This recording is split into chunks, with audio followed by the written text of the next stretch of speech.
डाले शिव की जटा से गंगा निकले धरतिया पर पसरे धरती पर पसरे मोरे ललना जसुदा दुवरिया जाई लागे चौकटवा एड़वा डाले चौकटवा एड़वा डाले धर्म से निकले जसोदा बहुत गावा अड़ैली हो बहुत गावा अड़ैली मोर ललना कृष्ण के देवरा सनवाया पाने जाती जय बोया पान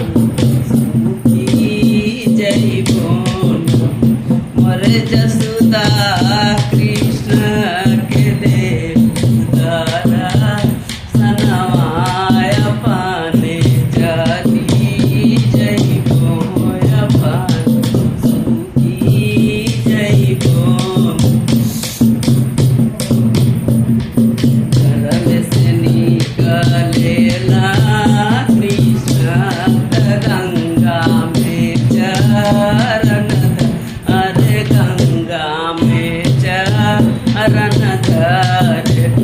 मोरे ललना कृष्ण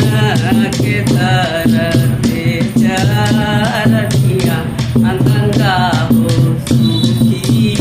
गैली अपने चली गैली कर दुअरमा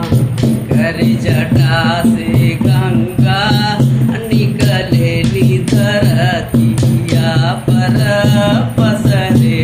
धरतिया पर पसरे मोरे ललना के करे दुअरिया जाई लागे नीच कटवा एड़वा डाले नीच कटवा एड़वा डाले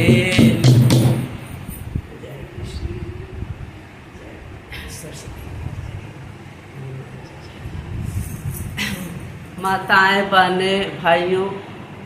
हमारे वीडियो को आप लोग देखिएगा, लाइक करिएगा, हमारे वीडियो को ज़रूर से आप लोग देखिएगा। जय जय।